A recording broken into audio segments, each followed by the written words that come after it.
Welcome to the Cuckoo's Nest podcast.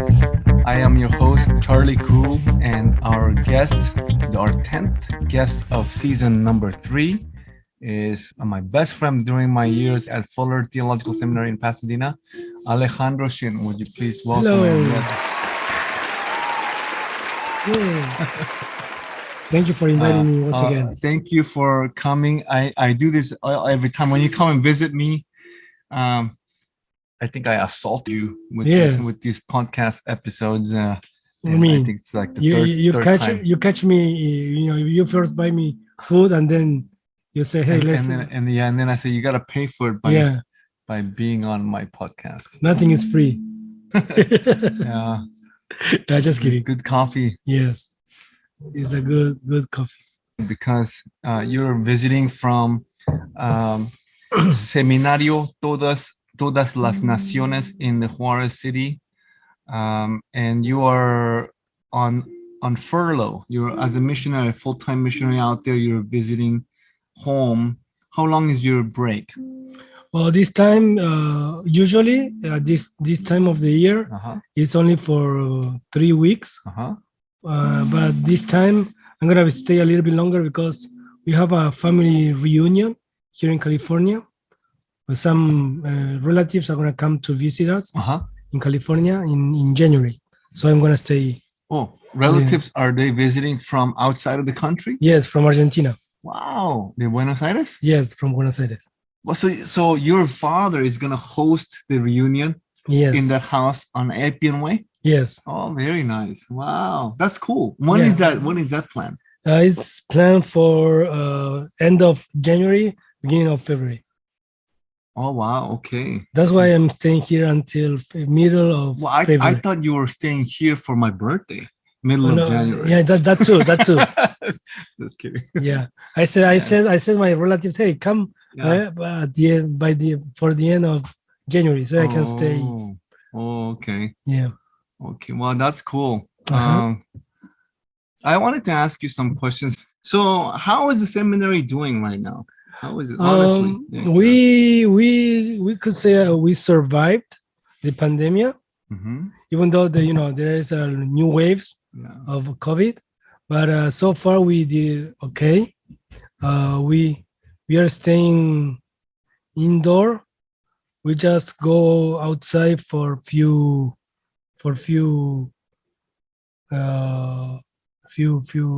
things like buying stuff or.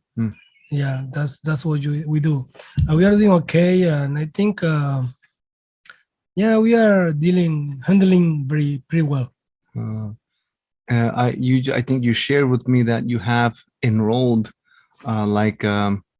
more than 50% of the student body is through Zoom. Do you guys use Zoom, or do you have another kind of platform? Zoom. Zoom. Oh, wow. That guy who invented Zoom is making a lot of money. Yes. I think he envisioned this time, and I don't know how he did it. Yeah. And what about the live enrollment? How is that coming along? The in-person enrollment. Students, we have 20.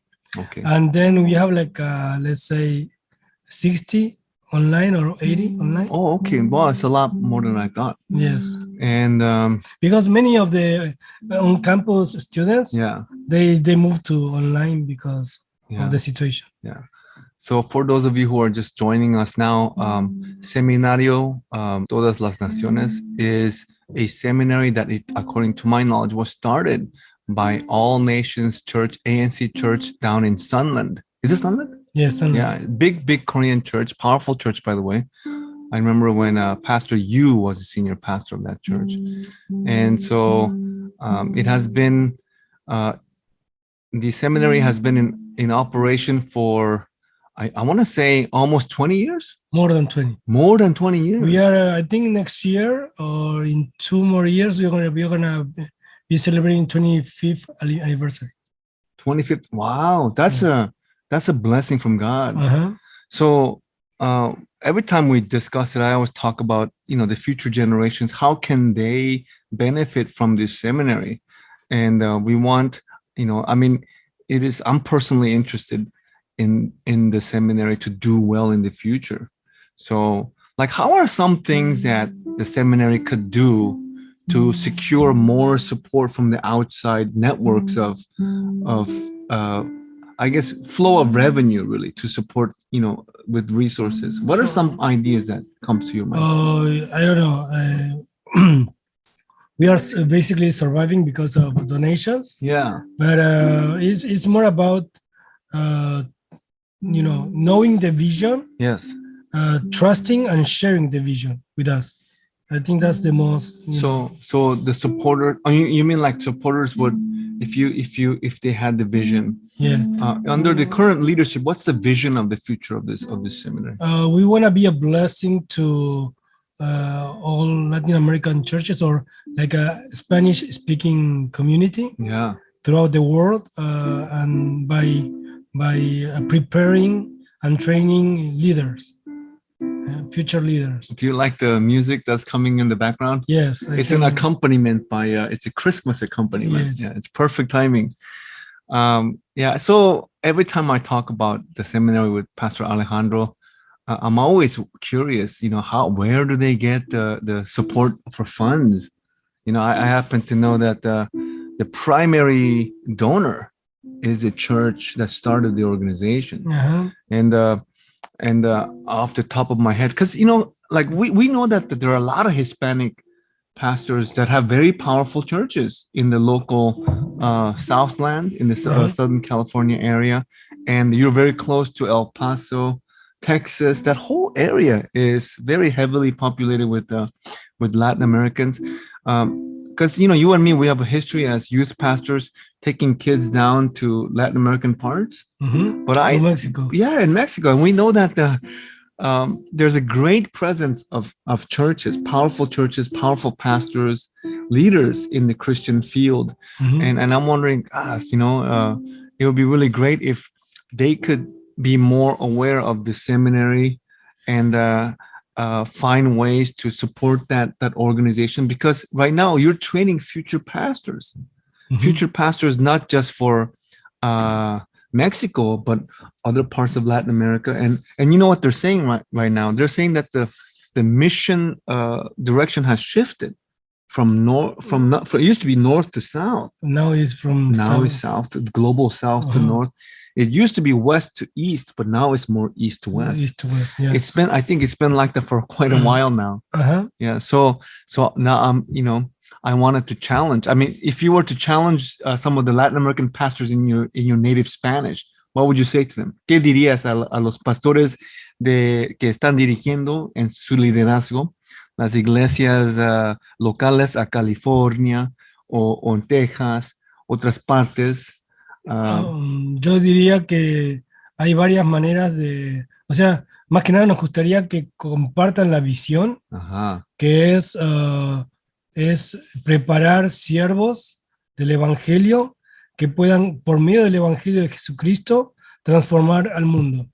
No necesitamos, yo lo que me pongo a pensar es que a veces hay un poco de como, how do you say pudam in English?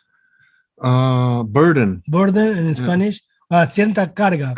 La gente siente cierta carga, como diciendo o piensa, uy, no, porque no quiero dar porque no tengo mucho para dar. Sí. Pero una de las cosas que he aprendido es que no es tanto cuánto das, sino es cuánta gente da. Porque mientras más gente apoye el seminario, aunque sea con $10 por mes, eso quiere decir que más gente, o sea, esa cantidad de gente es la que confía en el seminario. Y otra gente se anima para también apoyarnos. Entonces no importa tanto la cantidad, o mejor diciendo, cuánto demos, sino es que lo importante es que nos den. Precisamente que más gente estén fijos de lo que están logrando allá y en qué manera pueden apoyar para un futuro más exitoso, ¿verdad? Sí. O sea, es el hecho de acompañarnos, pero obviamente lo primero que mencioné fue lo económico, pero obviamente hay muchas maneras más para poder orar. Orando, obviamente, en oración, claro. Enviando gente al Seminario Todas las Naciones en Ciudad Juárez. También podrían, ¿cómo se dice? Acercarse a hacer donaciones también, tal vez materiales. como, ¿no? Sí. Por ejemplo, ropa nos pueden enviar, abrigos. Ah, sí. Sí, sí. Al seminario. Sí, al seminario. Oh. Y lo que pasa es que nosotros el seminario también trabaja con la comunidad local de Ciudad Juárez. Entonces también a veces ayudamos a ministerios locales. Y, o por lo menos yo lo hago. Tu posición como misionero en ese lugar, precisamente, ¿cuál es tu título? Yo soy misionero, enviado, comisionado por la iglesia E10, Todas las Naciones de Los Ángeles. Y yo soy como, estoy ahí para ayudar primeramente principalmente a la iglesia, al seminario, pero si no también a la iglesia local. O sea, ¿Cómo eres como el liaison? ¿Cómo se dice en español? El contacto del puente. Sí, sí. Soy como la conexión. La conexión. Sí, la conexión. La segunda parte que quería hablar un poco más acerca de este asunto que existe en misión cristiano. Hablamos de paternalismo. Aprendí acerca de este concepto precisamente con el profesor de misiología, el misiólogo, el gran misiólogo Carlos Van Engen, Chuck Van Engen, mi profesor favorito de Fuller, y estaba hablando que, bueno, el asunto es esto precisamente, que las iglesias coreanas empezó en la obra de apoyar y plantar esta institución y lo que pienso es en este día debería de ser más iglesias de su propia etnicidad y trasfondo. Hablamos de iglesias mexicanas, latinoamericanas de aquí, porque los misiones, ellos no necesitan nuestro apoyo, ya no. Ellos ya están sostenibles, y yo pienso que al revés, tenemos que enviar los pastores latinoamericanos más a otros lugares ahora para hacer su misión. Y quería saber tus pensamientos acerca de este asunto de paternalismo. Y yo creo que en realidad el paternalismo es algo que está bien. Puede ser que, o sea, tiene dos formas de verse, ¿no? Por un lado es, digamos, en términos de familia. El padre que quiere siempre controlar a los hijos, pero también hay veces el hijo que quiere depender del padre. Y está siempre, digamos, pidiéndole dinero al padre. Pero entonces, si el hijo no quiere depender del padre, lo que tiene que hacer es conseguirte un trabajo, ¿no? Y empezar a ganar su propio dinero. Lo mismo, o sea, no se puede negar, o sea, el paternalismo es algo que va a existir siempre y cuando el campo misionero o la iglesia en el campo misionero no piense en independizarse, no piense en abrirse y autosostenerse. Bueno, pero perdón, para eso es una cuestión de hacer que otras personas compartan la misma visión que, digamos, en este caso el seminario, y quieran apoyar el seminario, ¿no? Acerca del paternalismo, ¿qué es lo que has fijado directamente, específicamente, algunos daños que sostienen las instituciones que están dependientes de la plata que viene de unas reservas? Sí. Sí. Y eso también creo que hay una doble visión, ¿no? Por un lado es, porque es, o sea, hay gente, y también me di cuenta que hay veces que hay gente, hay ministerios que no necesitan, pero como, digamos, desde Estados Unidos hay gente que está dispuesta a donar, lo reciben porque es un plus. Sí. O sea, es algo extra, pero tal vez no lo necesitan, ¿sí? Pero por el otro lado también está el hecho de que el que da desde Estados Unidos, ¿no? el que está donando, también se siente bien. Es como que dice, estoy haciendo algo por Dios. Es una doble, ¿no?, mirada. Doble fila del cuchillo. Sí. ¿Pueden decir eso? Sí. Las dos, yo sé dos caras de la moneda. Yo sé que la situación en México no está difícil. Sí, sí. Y pedir o lograr de encontrar apoyo de las iglesias va a ser muy difícil, pero yo pienso que si hay varias, no solamente unos pequeño número, pero estamos hablando de muchas iglesias que están de acuerdo con la visión, como dices, y están fijos, están mirando lo que está haciendo el Señor por allá. Entonces sí, yo creo que merece recibir apoyo monetario.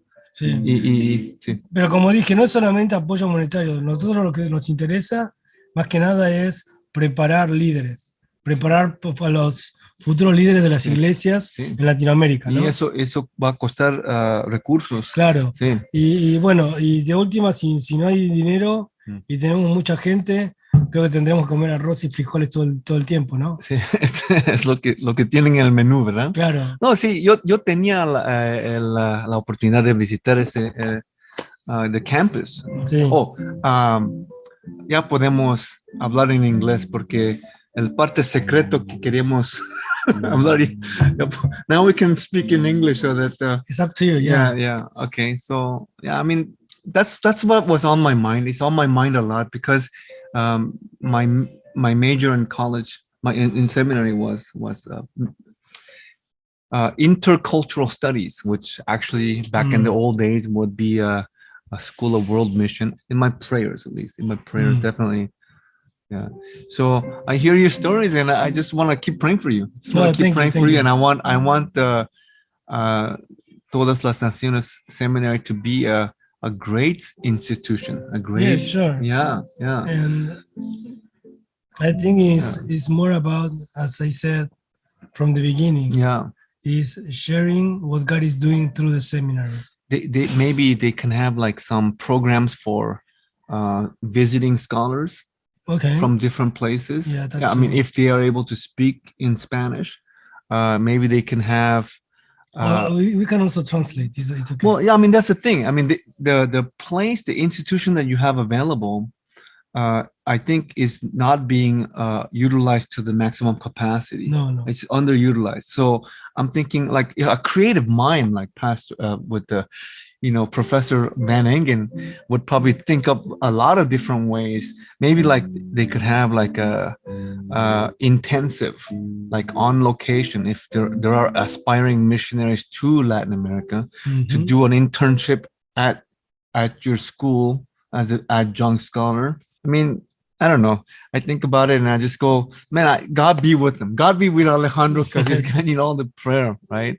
Yeah. So partly I'm envious of where you're at in your position, serving the kingdom of God. But nothing to envy about. It's a about holy. It's a holy ambition. Yeah. Okay. You were talking about translating a song. What's the name of the song now? It's called you want to do the first translation into Spanish. Okay, let's see. What was the name of the song in Korean? I don't remember the song. Wait, let me double check. Is 여호와께 돌아가자. Oh, okay. It's a Korean song. It's in English. If to translate it, would be let's return to Yahweh. Yeah. Yes.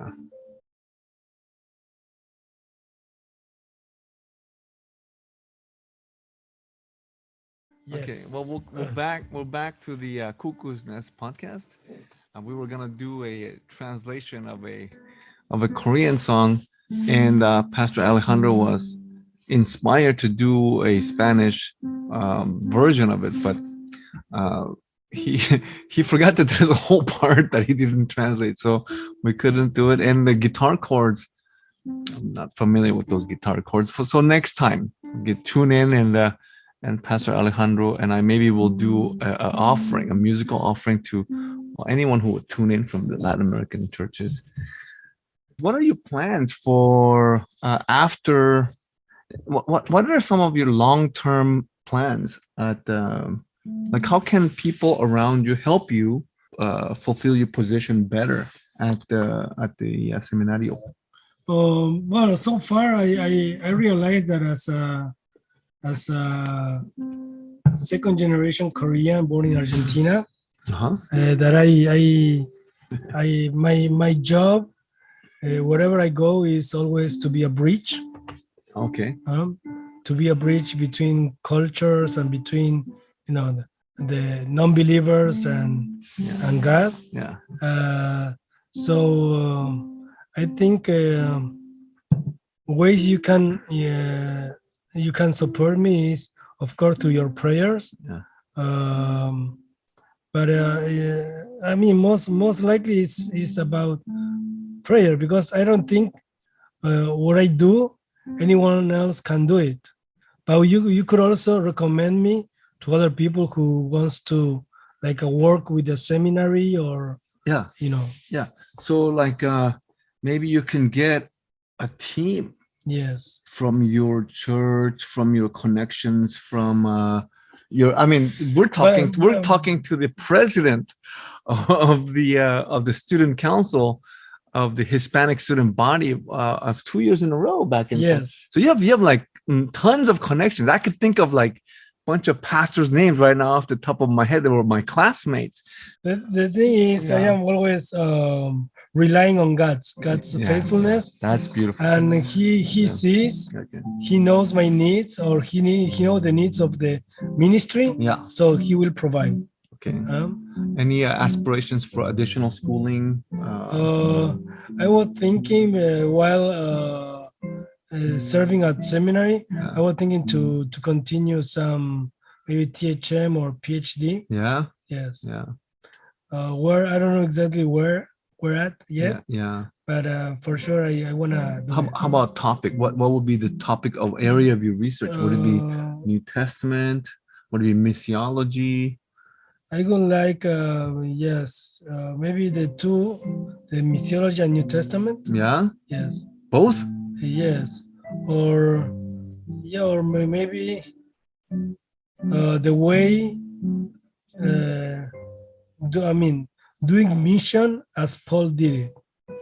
I have a recommendation for a book. Which it's a skinny little book. It's by Johannes Nissen. Peter Lang published. It's an expensive little book. It's called The New Testament in the Mission. Okay. Check it out. Okay. Mission in the New Testament. Okay. Well, thank you very much, Alejandro, for showing up on your very nice break time. And I'm so glad that you'll be able to spend some free time here in the Southern California area. Mm-hmm. Thank you for your friendship. I hope I keep praying for your ministry and your mission, that you will bear great many fruit and see success. Yes. More important than it's what God really expects from us is no much about fruits, mm-hmm. but it's more about faithfulness. Because He's the one who produces the fruits. So you just need to remain faithful. Amen. If you know that God has put you in one place, stay there, be faithful. Don't try to leave that place, because that is something that happened many times to me for the past 5+ years. And but it's something I realized is that if you think God has sent you or somewhere or put you in one place, you have to be faithful. Yes. And it's not about your job, it's not about your work, but it's more about God's work through you. Amen. So you Amen. just need to be faithful. A message that is useful for all of us. Yes, thank you very much for a reminder. Thank you again. And this is Alejandro Shin, missionary par excellence from Ciudad de Juarez, Seminario Todas las Naciones. If you are interested, or if you know that your church would be interested in supporting the ministry of Seminario Todas las Naciones. I'll put a little link, an address, an email address where you can get more information. Okay. Thank you very much for joining. Thank you. Thank you. Thank you for the invitation. Bye. Thank you. Bye.